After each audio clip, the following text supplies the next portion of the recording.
स्वामी प्रसाद मौर्य सबसे पहले अपनी बेटी से क्यों नहीं ये कहलवाते, क्यों उससे प्रतिज्ञा नहीं जलवाते, अपने बेटों से नहीं जलवाते, क्योंकि राष्ट्र मंदिर चले जाएंगे।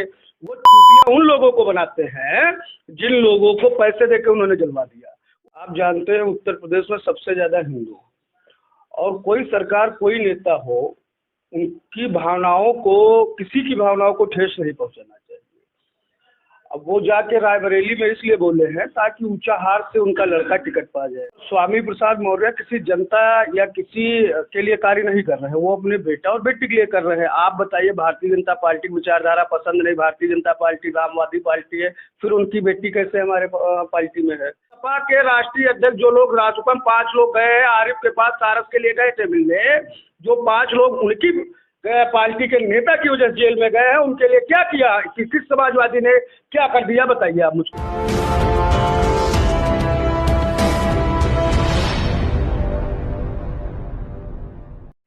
इस समय सपा के राष्ट्रीय महासचिव स्वामी प्रसाद मौर्य काफी चर्चाओं में हैं। ये हमेशा अपने जो है बयान को लेकर जो है सुर्खियों में रहते हैं। इन दिनों इन्होंने रायबरेली में एक नारा लगाया है, मिले मुलायम काशीराम, हवा में उड़ गए जय श्री राम। इसी को लेकर जो है हमारे संग भारतीय जनता पार्टी के युवा मोर्चा के मंडल अध्यक्ष आलोक त्रिपाठी हैं, उनसे हम बात करेंगे इस बयानबाजी पर उनका क्या कहना। देखिए, सपा पार्टी उनको सपोर्ट कर रही है इस बयान पर। सबसे निंदनीय बात यह है, आप जानते हैं उत्तर प्रदेश में सबसे ज्यादा हिंदू, और कोई सरकार कोई नेता हो, उनकी भावनाओं को, किसी की भावनाओं को ठेस नहीं पहुंचाना चाहिए। अब वो जाके रायबरेली में इसलिए बोले हैं ताकि ऊंचाहार से उनका लड़का टिकट पा जाए। वहां पर पवन पांडे जी वो प्रेजेंट टाइम विधायक हैं, और स्वामी प्रसाद मौर्य किसी जनता या किसी के लिए कार्य नहीं कर रहे हैं, वो अपने बेटा और बेटी के लिए कर रहे हैं। आप बताइए, भारतीय जनता पार्टी की विचारधारा पसंद नहीं, भारतीय जनता पार्टी रामवादी पार्टी है, फिर उनकी बेटी कैसे हमारे पार्टी में है। और अभी वो अपने लड़के का टिकट मांग रहे थे, नहीं मिला, चले गए समाजवादी में। अब उनको ऊंचाहार से टिकट चाहिए ताकि वहाँ वो इस तरीके की बातें कर रहे हैं, जबकि इन बातों का कितना आधार है। अमन राज जी, आप एक वरिष्ठ पत्रकार हैं, और मैं सामान्य वर्ग से आता हूँ, और आप स्वयं जो वो दलित करते हैं उस वर्ग से आते हैं। क्या आपको समाज में कहीं ऐसा लगता है कि हम दोनों खाई हैं, आप मेरे घर नहीं आते, खाना नहीं खाते, मैं नहीं खाता हूँ, लोग होटलों जाते हैं, एक गिलास में पानी पीते, सब कुछ तो सही है, फिर ये बातें क्यों? क्या हमने नेता चुने हैं या हम लोगों को जो है धार्मिक व्यक्ति चुने हैं? हमने धर्म के लिए उनको चुन रखा है। वो बताए राम जी के क्या कर रहे थे, सीता जी क्या कर रही थी, मोहम्मद साहब क्या कर रहे थे, ईसाई वाले जो भी है वो क्या कर रहे थे, बौद्ध लोग क्या कर रहे थे। अरे इसके लिए धर्म सभा लगाए, एक सभी धर्म गुरुओं को बुलाए, उनसे पूछे। इससे पहले अभी देखा जाए तो रामचरितमानस को लेकर ये चर्चा में बने हुए थे। उन्होंने उन्हीं के कहने पर ओबीसी मोर्चा ने रामचरितमानस की कुछ पंक्तियां जलाई थी, और जो है अब कुछ ही दिन के बाद ये ऐसा जो है उन्होंने विवादित बयान दिया है, तो उस पर जो है काफी राजनीतिक जो है अगर माहौल देखा जाए गर्मी गुरमा मचा है। उनके खिलाफ जो है मुकदमा भी पंजीकृत हुआ है। इस बयान पे आपका जो है अपने आधार से क्या कहना हुआ? देखिए, विपक्ष मुद्दा विहीन हो चुका है। स्वास्थ्य पे उसके पास कोई सवाल नहीं, शिक्षा पे उसके पास कोई सवाल नहीं, रोजगार पे उसके पास कोई सवाल नहीं, कारण, और सुरक्षा पे तो बिल्कुल सवाल नहीं, कारण कि हमारे महाराज जी ने लगभग जनता की सारी अपेक्षाओं को पूरा कर रखा है। अब उनके पास लोगों की भावनाओं को ठेस पहुंचाना, लोगों के साथ गलत व्यवहार करना, यही बच्चा है। उन्होंने देखिए, इससे पहले रामायण की प्रतियां जलवाई, जिन 5 लोगों ने जलाई, आज वो कहाँ है? रासुका से जेल में। उनकी क्या मदद सपा पार्टी कर रही है, उनके घर वालों क्या कर रही है, आप यहाँ पता करिए। स्वामी प्रसाद मौर्य सबसे पहले अपनी बेटी से क्यों नहीं ये कहलवाते, क्यों उससे प्रतिज्ञा नहीं जलवाते, अपने बेटों से नहीं जलवाते, क्योंकि राष्ट्र मंदिर चले जाएंगे। वो चूतिया उन लोगों को बनाते हैं जिन लोगों को पैसे देके उन्होंने जलवा दिया, उन अनपढ़ लोगों को, गरीब लोगों को। उनको अकल नहीं थी कि इस पे जो है कार्रवाई हो जाएगी। अब बताइए, और रासुपम चले गए। आप बताइए, सपा के राष्ट्रीय अध्यक्ष जो लोग रासुपम 5 लोग गए आरिफ के पास, सारस के लिए गए थे मिलने, जो 5 लोग उनकी पार्टी के नेता की वजह से जेल में गए हैं, उनके लिए क्या किया, किस समाजवादी ने क्या कर दिया, बताइए आप मुझको जरा। कहीं ना कहीं एक तरीके से देखा जाए तो क्या जो है ये दलित वोट बैंक को अपनी तरफ खींचने का जो है प्लान? देखिए, ऐसा है, संविधान के हिसाब से तो कोई दलित और ये सब है, समाज में ऐसा कुछ नहीं है। और ना ही कोई इनकी तरफ जाएगा, क्योंकि राम हर व्यक्ति के शरीर में व्याप्त है, कण में राम व्याप्त है। श्री राम के नाम पर एक पार्टी जिसने एक अभियान शुरू किया, आज देश की सबसे बड़ी पार्टी है। और जो राम भक्त थे वो आज देश के सबसे बड़े नेता हैं, प्रदेश के सबसे बड़े नेता हैं। जो श्री राम को पूजते हैं उनको पूरा देश पूजता है। और स्वामी प्रसाद मौर्य जहाँ जाते हैं जूता खाते हैं, गाली खाते हैं, वो लोग काली शाही फेंकते हैं। और उनको संविधान ने एक बार पद दिया। अब जब दोबारा चुनाव लड़े, जमानत जब्त हो गई, और इस बार जब लड़ेंगे तो लोग जूतों से मारेंगे, सम्मान नहीं देंगे। वोट तो बहुत बड़ी बात हो गई। आप बताइए, आप एक पत्रकार हैं, राम को गाली देने वाले को आप सम्मान करेंगे? नहीं करेंगे ना। किसी से पूछिए कौन सम्मान करेगा। और जो सम्मान करेंगे राम विरोधियों का, उनका क्या हश्र होगा, जरा उस ओबीसी महापंचायत से पूछ लीजिए जिन्होंने पट्टियां जलाई। आप जाके पता कर लीजिए।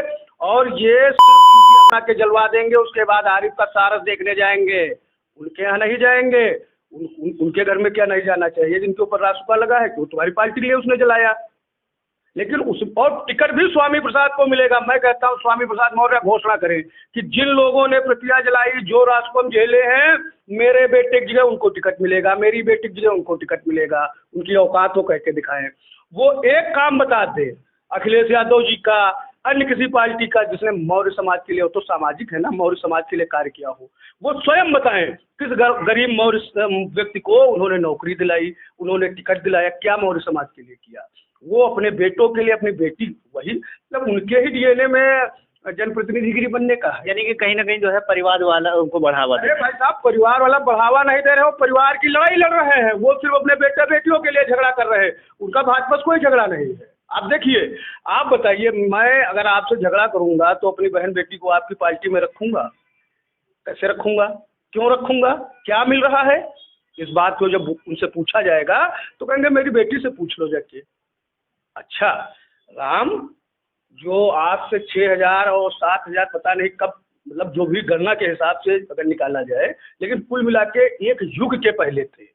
उनके विषय में तुमको सब कुछ पता है। जिसको पैदा किए हो, जो भारतीय जनता पार्टी नारा लगा रही है, उसके विषय में नहीं पता है।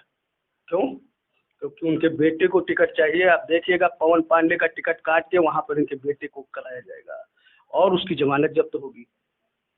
जानते हैं पांडे विरोध में जाएगा, वो पंडित विरोध में जाएगा, वो रामवादी है इसलिए राम के खिलाफ खड़े हैं, इनके साथ नहीं जाएगा।